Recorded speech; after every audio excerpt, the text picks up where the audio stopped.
Welcome to The Explainer. Today we're digging into some really powerful ideas from Nancy Smida's book, Are You Emotionally Stupid? And fair warning, this one might just change how you see, well, everything. Okay, let's just get it out there. That question, it sounds pretty harsh, right? But here's the thing. The author says it's not meant as an insult. It's more like a diagnosis for a programmed state that most of us are in without even knowing it. And understanding this, that's the key to unlocking your true potential. So let's get right to it. Why should you even care about this stuff? Because as it turns out, it might just be the single most important factor in whether you succeed or not. So get this. The book drops a huge number on us right away. 80%. That's how much of your success in life comes down to your emotional intelligence.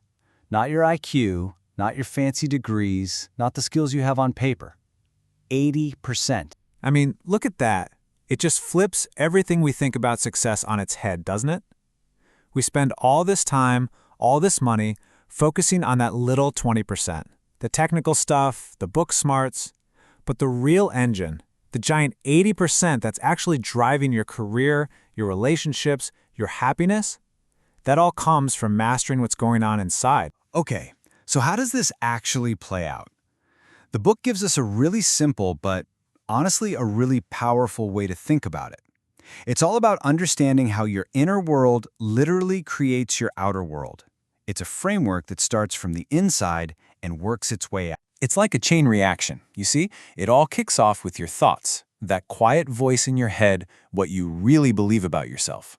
Those thoughts then cook up your feelings, confidence, fear, anxiety, whatever it is. And then, and this is the key part, those feelings leak out. They get broadcast to everyone around you through your actions, your posture, your tone, everything. And that brings us to this really critical point. If you feel like you're constantly running into walls, conflicts with your boss, arguments with your partner, just friction with people, the book argues that the problem isn't out there. The source is in here. If you want to fix what's happening on the outside, you absolutely have to start with what's going on inside. All right, so let's get into the nitty-gritty. How is all this inner stuff actually getting out? Because it is. You're sending messages long before you say a single word. Your thoughts and feelings, they're being broadcast on a frequency that everyone can feel, even if they don't consciously know they're tuning in. Your body essentially is a billboard for your thoughts. It doesn't lie.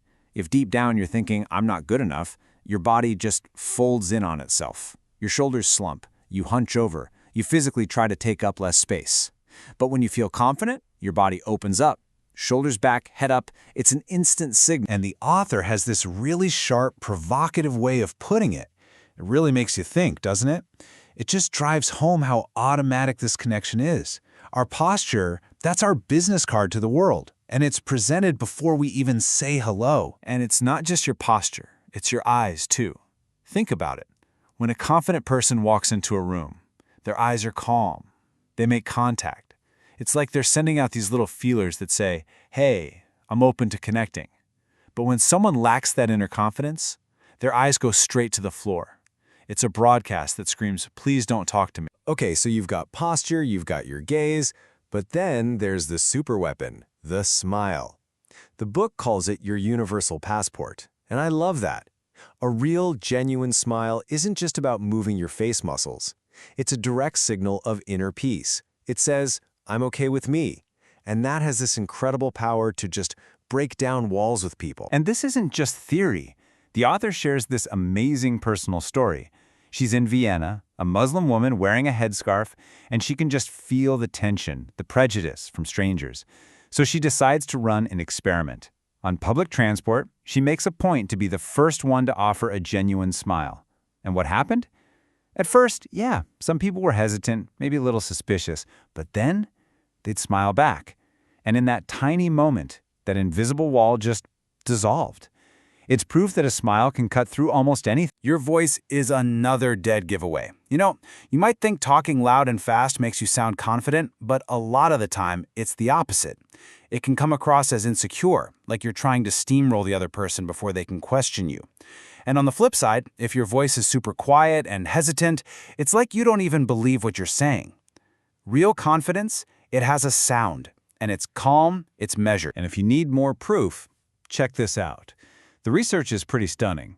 When you communicate, 55% of the message people receive comes from your body language. 38% comes from your tone of voice, and the actual words you're saying, a tiny 7%. It's wild. Your inner state is basically screaming, while your words are just whispering. So we've talked a lot about what we're broadcasting, but what about receiving? Here's a huge mindset shift the book talks about. Real charisma isn't about being the most fascinating person in the room. It's about making other people feel like they are. And that comes down to listening, like really listening, giving someone your undivided attention, not cutting them off, and doing simple things like using their name. It's about making them feel seen. There's this perfect example in the book to drive this home. Picture two doctors. Dr. A has all the degrees, a brilliant mind, but is cold as ice. He's dismissive, doesn't really listen, and you leave his office feeling anxious and small. Then there's Dr. B. Maybe less decorated, but she is warm. She listens, she makes you feel heard and gives you hope. Now, who's the better healer? It's not even a contest. It's the one with the higher emotional intelligence. Okay, so we get the framework. We see how it works in the real world. Now what?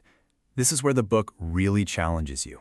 It's time to go from just knowing this stuff to actually doing something about it. But here is the most important takeaway. The first step is not to fake it till you make it. It's not about just forcing your shoulders back or plastering on a smile. That's just papering over the cracks. Real, deep, lasting change starts with having the guts to look inward, to face your thoughts, your feelings, honestly, because that's the source code for your entire life. So we'll leave you with the final question the book poses, a big one. If your outer world, your job, your love life, your friendships, if all of that is just a mirror showing you what's on the inside, what's your reflection look like right now?